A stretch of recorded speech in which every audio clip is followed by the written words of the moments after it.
Осознанное состояниеға келу техникасы. Бұл техника не үшін жасаймыз? Өзіміздің дәл қазір осы моментке келіп, өзіміздің түпкі санамыздың үнін, ішкі даусымызды, ішкі түйсігімізді есту үшін, ішкі состояниемізді реттеу үшін оңай жасалатын техникалардың бірі.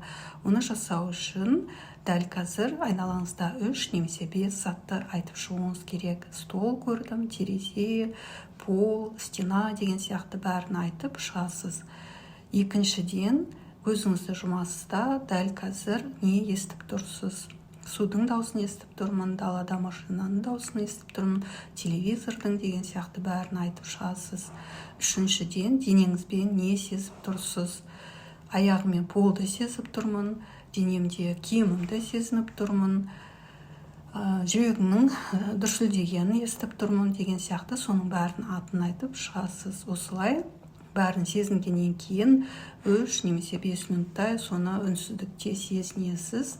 Одан кейін барып өзіңіздің көзіңізді ашуға боласыз. Осылай 21 күн жасап өзіңізді осы шаққа келтіресіз. Өйткені біз болашақта немесе өткен шақта өтіп өзіміз тревогаға немесе уайымға кіріп кетеміз. Дәл осы шаққа келу арқылы өзіңізді осы моментте келтіру арқылы өзіңіздің ішкі состояниеңізді ретке келтіресіз.